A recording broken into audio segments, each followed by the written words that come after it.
Hello guys, I am निकी और आप देख रहे हैं अपना YouTube channel IQ students point. So guys, हमारी जो नेक्स्ट यूनिट है वो है अभिनय की तैयारी, वाचिक, आंगिक, आहार्य, सात्विक।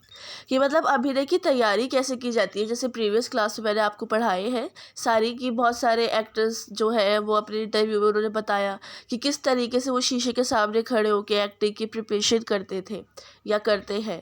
तो ये वो वाली है, आंगिक रूप से, वाचिक रूप से, आहार्य रूप से, सात्विक रूप से। ठीक है, तो हम यहाँ पर ये चारों रूप पढ़ेंगे अभिनय की तैयारी की इन तरीकों से कैसे होती है। So let's start. दृश्य काव्य होने के कारण नाटक की सफलता का सबसे प्रबल प्रमाण उसकी अभिनेता या मंचीय प्रस्तुति में निहित है। आचार्य भरत के अनुसार अभि पूर्वक ऋणी धातु के योग्य से अभिनय शब्द निःसृत होता है। उनके अनुसार अभिनय शब्द का अर्थ है सम्मुख ले जाना। नाटक के प्रसंग में अंग उपांग सहित जो प्रक्रिया कवि के अभिप्रेत को पाठक के समक्ष व्यक्त करती है उसे अभिनय कहा जाता है। सीधे तौर पे बोला जाए कि जो भी अभिनय करता है, जो भी सामने वाला शख्स अभिनय करता है, एक्टिंग करता है, उससे दर्शक जो प्रभावित होते हैं या अट्रैक्ट होते हैं उसको ही अभिनय बोला जाता है। ठीक है, अभिनय की इस प्रक्रिया के कर्ता को अभिनेता कहते हैं। वाणी, शारीरिक चेष्टा, मुख्य मुद्रा, वेशभूषा आदि द्वारा मानसिक भाव व्यक्त करना और दर्शक को रस की अनुभूति करा देना मुख्य रूप से अभिनय का उद्देश्य है। ठीक है, कि मतलब वही सेम चीज़ अट्रैक्ट करना, मनोरंजक बनाना, इमोशनल करना, चीज़ों को ध्यान में दिलवाना वगैरह वगैरह, वो सब कुछ अभिनय का स्वरूप। नाट्य शास्त्र में अभिनय शब्द बहुत व्यापक अर्थ में व्यर्थ हुआ है और अभिनय का विस्तृत स्वर्गीण विवेचन किया गया है। अभिनय के माध्यम से ही नाट्य रचना रंगमंच और अवतरित होती है। इसी से भरत ने कहा है कि अभिनय में ही नाट्य प्रतिष्ठित है। अभिनय की परिभाषा इस प्रकार की गई है, नाट्य के मुख्यार्थ को सामाजिकों तक ले जाने वाली कला अभिनय है। ठीक है, इसके साथ साथ अभिनय के अंतर्गत समूचा मानवीय कार्य व्यापार आ जाता है। शारीरिक, मानसिक एवं वाचिक नाट्य प्रस्तुति के लिए वेश एवं मुख सज्जा भी अनिवार्य है। इसी से अभिनय के 4 प्रकार गिनाए गए हैं, आंगिक, वाचिक, सात्विक और आहार्य। इनके अलावा इन चारों को अपने में समान वाले सामान्य अभिनय और नृत्य प्रधान चित्र अभिनय का उल्लेख भी किया गया है। लिखित पाठ्य को वाचिक कहा जाता है। साहित्य का विद्यार्थी नाट्यकृति के पाठ्य अंश को ही संपूर्ण नाटक मान लेता है। लेकिन क्लासिकीय रंगमंच के अभिनय विवेचन से स्पष्ट है कि प्राचीन भारतीय परंपरा में लिखित पाठक के साथ मंच पर आंगिक, सात्विक, आहार्य का भी संयोग होने पर ही नाट्य को अपना स्वरूप मिलता था। ठीक है, ये वाली बात भी हकीकत है कि सिर्फ और सिर्फ लिखित ही नहीं, लिखकर ही नहीं, जैसे स्क्रिप्ट वगैरह देखकर या याद करके बोल दो, सिर्फ वैसे ही नहीं, आंगिक रूप से अंग चला के और बहुत तरीकों से करके भी अभिनय को दिखाया जाता था। अब आता है हमारा सात्विक अभिनय। सुख दुखात्मक अनुभवों की अभिव्यक्ति सात्विक अभिनय कहलाती है। यह अभिनय की परिकल्पना रस से नाट्य प्रस्तुति के संदर्भ में सार्थक होती है। रसों एवं भावों की अभिव्यक्ति के लिए अभिनेता को उन रसों और भावों के उपयुक्त और अनुसार अनुभवों को प्रदर्शित करना होता है। नाट्य शास्त्र में रस और भावों के अनुसार विभाग एवं अनुभव के विस्तृत विवेचन के साथ ये स्पष्ट किया गया है कि अभिनेता उन अनुभवों को किस प्रकार प्रस्तुत करें कि अभिशिष्ट भाव एवं रस का उद्रेक हो सके। मतलब कि ये वाली चीज़ जो है एक तरीके से इमोशंस में ली जाती है कि इमोशंस को यहाँ पर दिखाया जाता है, सुख और दुखों को। ठीक है, अब वो जो सुख और दुख दिखाए जाते हैं वो हमारे सात्विक जो हमारा नाट्य शास्त्र है, भाव है, उसके अंदर इंक्लूड किया जाता है।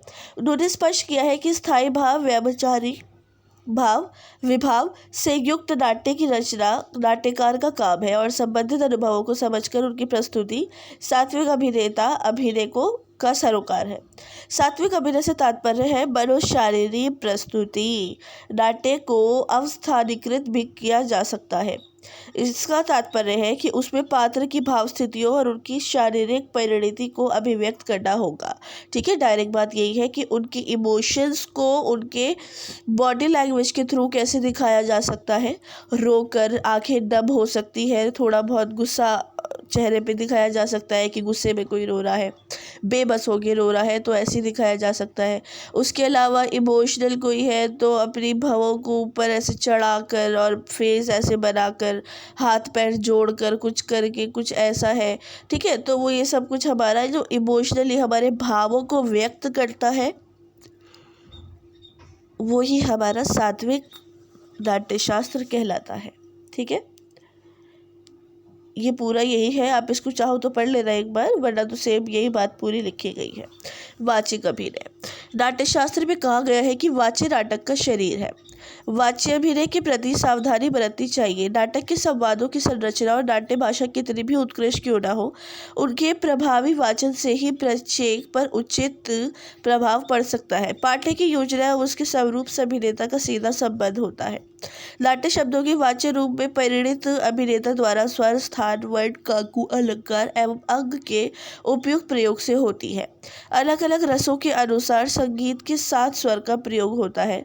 उदाहरण प्रमुख रूप से माध्यम और पंचम का श्रृंगार और हास्य में सा और रे का प्रयोग, वीर, रौद्र एवं अद्भुत के गा और नी का करुण और धा का विभस्त और भयानक में, ठीक है।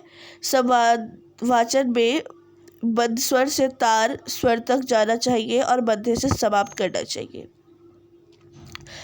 एग्जाम्पल के तौर पे मैं मुगले आज़म आपके लिए लेती हूँ।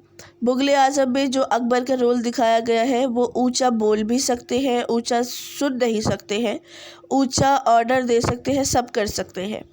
तो ये वाचिक अभिनय होता है। उसमें सलीम अपने पिता से ऊंची आवाज़ में बात नहीं कर सकते हैं, उनकी वाइफ जो है जोधा वो उनसे ऊंची आवाज़ में बात नहीं कर सकती है, कोई डॉक्टर उनसे ऊंची आवाज़ में बात नहीं कर सकता है। तो ये वाचिक अभिनय होता है कि हमारा जो वाच्य दिया गया है उसी के अकॉर्डिंग हमें एक्टिंग करनी है, उसी के अकॉर्डिंग हमें अपने आप को सात्विक रूप से ढालना है कि बहुत तेज़ आवाज़ में कि ये करके देखो, ये करो, मेरा हुक्म है, ऐसे करो। तो ये हमारे अकबर भाई साहब का हुक्म था और वो ऊंची आवाज़ में बोल सकते हैं क्योंकि उनका वाच्य अभिनय ऐसा ही है, उनको यही चीज़ दी गई है, यही चीज़ उनको दिखाई गई है कि आप ऐसा ही बोलोगे और ऐसा ही आपको करना है, ठीक है। ये था हमारा वाच्य अभिनय। अब आता है आंगिक अभिनय। आंगिक अभिनय जो हमारे अंगों द्वारा दिखाया जाता है, हमारे अंगों से, हाथ पैरों से, बॉडी लैंग्वेज से, सर से, आँखों से, होठों से, कानों से, उन सब से जो दिखाया जाता है वो हमारा होता है आंगिक अभिनय।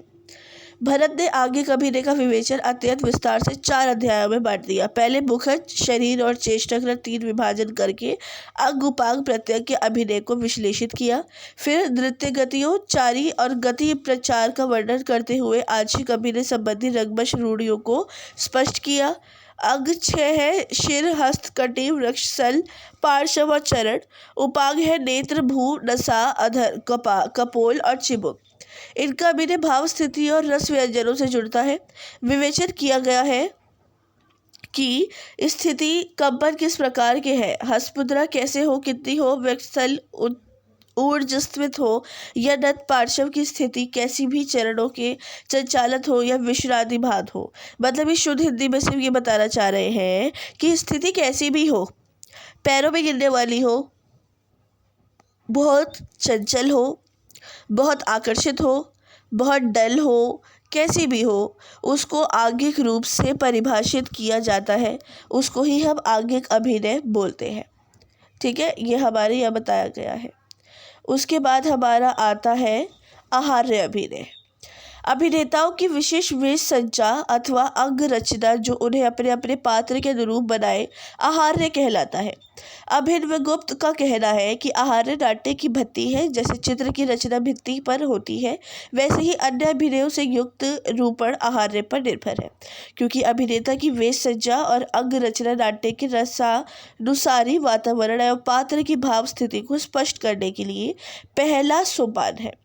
उदाहरण के लिए शौक में मलिन वेश और श्रृंगार में उज्ज्वल वेश से विभूषित होकर पात्र रंगभूमि पर आते हैं, तब वाचिक और आंगिक और सात्विक अभिनयों के योग की वांछित रसानुभूति होती है।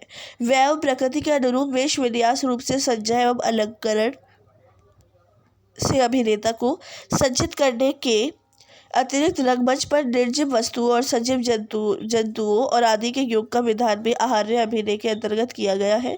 इसी से आहार्य के 4 विभाग पुस्त, अलंकार, अंग रचना और सजीव है। ठीक है, बेसिकली आहार्य जो है हमारा वेशभूषण, रूप, रचना, साज सज्जा से बिलोंग करता है। इंसान के कैरेक्टर के हिसाब से, जैसे कि अब एग्जाम्पल के तौर पे मैं आपको बताऊं, अकबर का ही हम लेते हैं। अकबर को वेशभूषा दी गई, उनके कपड़े वैसे दिए गए, हालांकि वैसे कपड़े वेशभूषा सलीम भी पहने हुए थे, लेकिन अकबर को उसके साथ एक्स्ट्रा पगड़ी दी गई जिसको देखकर लगा कि है ये अकबर है। उनको वैसी मूछें दी गई जिससे लगा हाँ ये अकबर है। सलीम को वैसा पहनावा दिया गया, लेकिन वो अलग से सलीम लग रहा था फिल्म के अंदर, तो उसको वैसा पहनावा दिया गया ताकि वो सलीम लगे। ठीक है, तो यहाँ पर ये वाली चीज़ें हैं कि आहार्य अभिनय वेशभूषा रूप सज्जा से दिखाई जाती है, बताई जाती है। तो जी सारांश आप लोगों को कैसे लिखना है वो मैं आपको हर क्लास में बताती हूँ, फिर भी आप सारांश को पढ़ लिया करो स्टूडेंट, ऐसा नहीं है कि मत पढ़ा करो। अपने आंसर की 2-2 लाइनों को उठाकर आपको सारांश लिखना होता है और वैसे ही सारांश को लिखकर कंप्लीट करना है। नेक्स्ट क्लास में हम आशु अभिनय और थिएटर गेम्स का विस्तृत परिचय पढ़ेंगे। ठीक है, इस पूरे यूनिट को कंप्लीट करके हम फिर नेक्स्ट यूनिट को कंटिन्यू करेंगे। सो क्लास आज के रिगार्डिंग आपको कोई डाउट हो, कोई भी क्वेश्चन या सजेशंस हो तो आप मुझसे कमेंट बॉक्स या टेलीग्राम चैनल पे पूछ सकते हैं। So thanks for the watching and best of luck all.